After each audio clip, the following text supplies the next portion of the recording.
Hello again. John back doing a little hand stitching.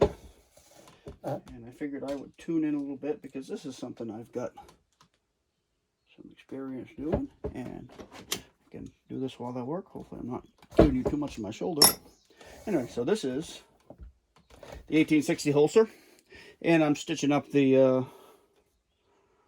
line of the holster. I've got about half done. I said in my last video, like, oh, this is going to take me an hour. And I just was like, okay, I don't think it's going to take me that long. But it might be an hour before I'm satisfied with it. But stitching up this line won't take me all that long. So anyway, I figured I would talk to you while I do it. It's kind of interesting because I've got a particular set of pliers over here to my right. And as I'm stitching this, I kind of remembered how I came to have this type of pliers. So I was hand stitching a knife sheath or something, or one of my hybrid Kydex sheaths, I think. And this is called a saddle stitch, evidently. I've stitched this way for quite a while because that's how somebody taught me, but I saw it in a book or something. But anyway, so a friend of mine, Dave again, is like, hey, I use a saddle stitch. And I was like, what the hell's a saddle stitch? And I looked it up. I'm like, oh yeah, that's the same way I do it. So anyway, when you get certain size needles, I bought these at Tandy. I bought a bag of 100 years ago. Can you see that? I bought a bag of 100 of these, and I still have a bunch left. And these work pretty good with this fairly rugged thread here. I also use a smaller diameter thread here when I want to go through the holes several times. I use that on the belt loop. I think I went through the belt loops about 4 times. And you can debate, is it better off to have a two runs of larger thread or 3 or 4 runs of the smaller thread? This is very strong thread. This is just about as strong as this. That's the advantage of the thicker thread. It doesn't cut under stress. The thinner thread does tend, but it does tend to cut a little bit. But at the same time, this isn't fish line. It's still fairly substantial, and it's kind of a moot point because once you get these strings off it, you're not going to be able to put that kind of pressure on these threads. If the holster catches on something that's going to tear it apart, it's not going to make a difference in my experience. Yeah, you can make it as rugged as you can, but the things that are going to tear things off the holster are going to tear things off the holster regardless. I've had numerous debates with people that were, well, if you have a tab or something on there, it's going to get torn off.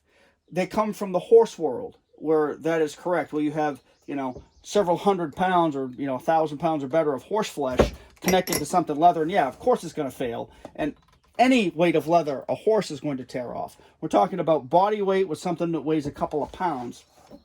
You don't have that kind of force involved. But anyway, so the pliers, they come in because I can put them through with my hands. Generally, when it starts getting tight, you get 2 layers of thread through that hole. It starts to shrink, and I can't really pull it through reliably with my fingers, so I've got to use this pair of pliers. So why do I use this pair of pliers or a pair of pliers with it? I think these are called engineer's pliers. I've got several pairs of these. My favorite pair is a smaller pair.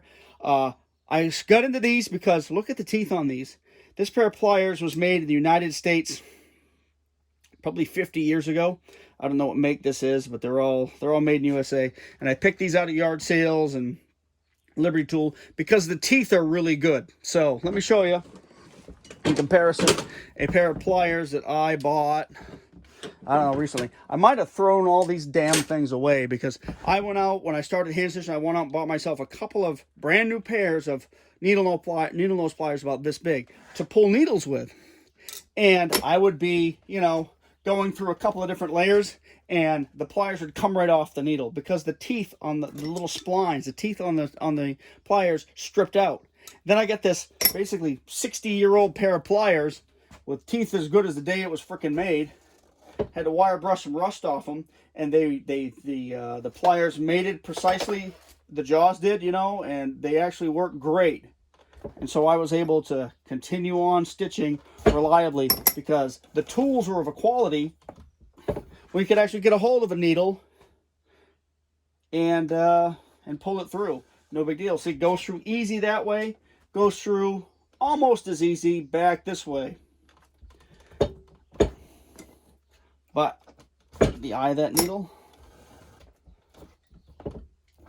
kind of hems up. Once you go through twice, that third time usually compresses that needle to the point where it starts to slice the thread. So every once in a while you go, and the needle breaks or cuts the thread, so you've got to replace it and all that. And usually it's at the end of the project when, or doing belt loops, or someplace I want to reinforce that I want like 2 or 3 layers of back stitching or something like that.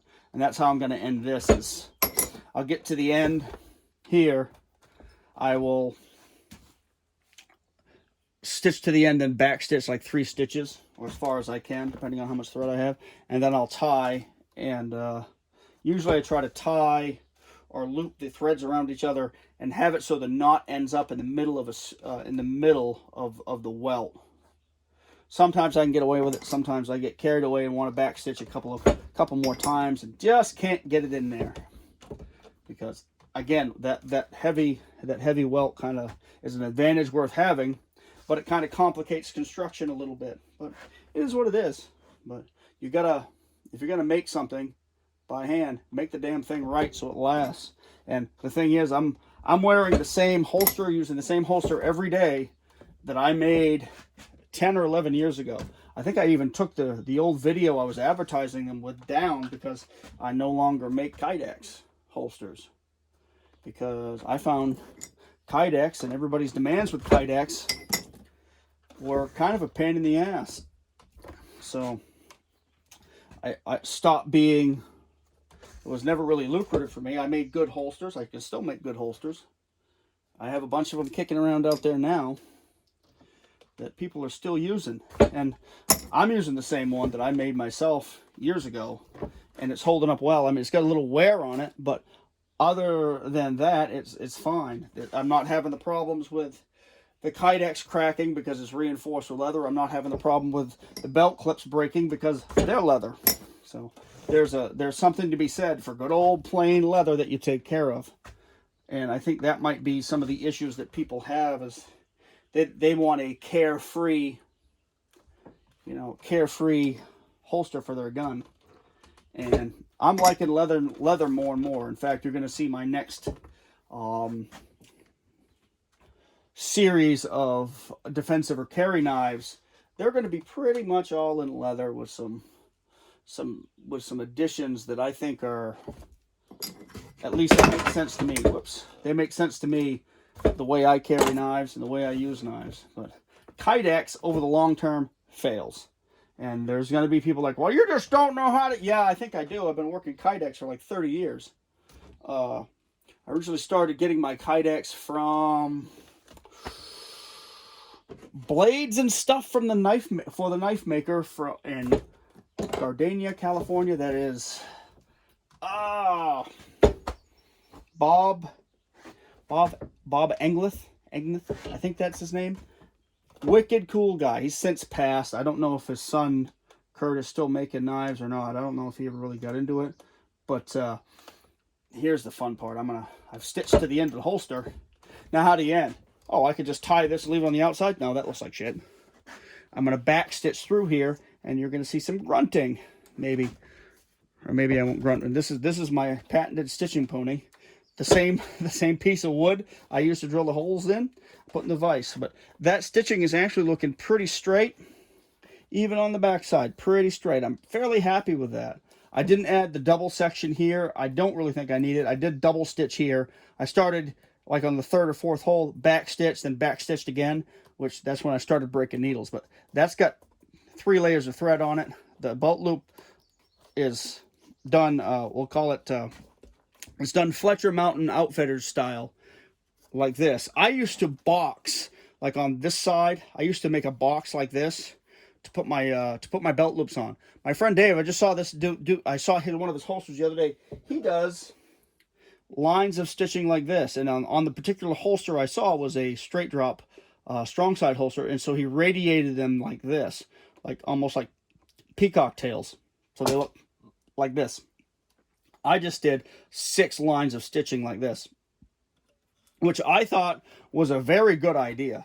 because I'd always done a box with an X or something like that, and that works okay, but I think the lines that Dave put on there make more sense as far as distributing the force and being more resistant to the chafing and the rubbing that holsters get when they're carried. Anyway, I'll back stitch this. We'll finish this off, and we'll get out of here. And then you can see why we use pliers for this, because you ain't gonna stick that through there with hand strength. And we'll see if this actually breaks the needle on the other side. This will be fun for you to see. Get that out of the way. And usually I have this right down in my lap where I can actually see it. So, come on. Whew. Look at that. That went through one time. So what's going to happen at some point where, well, one of these needles I had to replace because I've already broken one. So I'm going to have to go through this side too. After these needles go through the holes a few times, they're getting compressed every time. So you'll see the needle eyes go from, from this, well, let's show you a new one. Oh. That's a broken one. Holy crap, fingers work. Here we go. New needle. They'll go from this fairly open eye that's easy for me to thread even with my eyes, to a little bit more compressed like this, to like this, broken. And these needles are kind of brittle, but if they weren't brittle, they wouldn't. If they weren't a little hard, they wouldn't survive. You wouldn't be able to poke them through the holes that we poke them through, because they wouldn't be stiff enough. They would just bend like a wet noodle. Kind of like shooting pool with a rope. Your needles would need Viagra. Get in there, you. Here we go. You want to make sure that you get enough needle through there to grab a hold of with the pliers. And you want to brace it. Kind of go a little gentle. And then guys, try to rip it through. Hopefully my elbow doesn't come back and take the camera out. All right, so don't break. Please don't break. Please don't break. It broke. And that's what happens. So you pull this out over here. Pull that out. Replace the needle with another one. Give me a brandy new one. Flatten that out. Stick it in there and try it again, which means you're going to go through a tight hole with a larger eyed needle, which is going to be fun. But this is why I don't record a lot of this stuff, because sometimes it's a pain in the arse.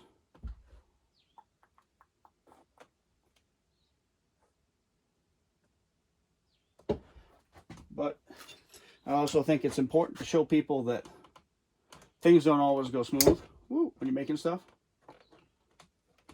And even if when you know what you're doing, and I know what I'm doing here, shit happens. So then, all right, there's one. We got that. We'll try this again on the next notch. And see, the first one goes through pretty well. You saw that. And the second one tends to break a needle or two. And we'll just push that in like that. There's somebody mentioned, oh, don't you use a thimble? Yeah, you can use a thimble, but pliers work pretty good too. A little bit easier on the hands. I spent, I think 3 or 4 days hand stitching holsters, and my hands were all torn up. It was a lot of fun, because you get thread burns, and you end up sticking yourself with needles and all that kind of stuff. I'm gonna pull that up a little bit and run that needle in the bottom side of that hole. There ain't much room in there, but we're gonna make use of it.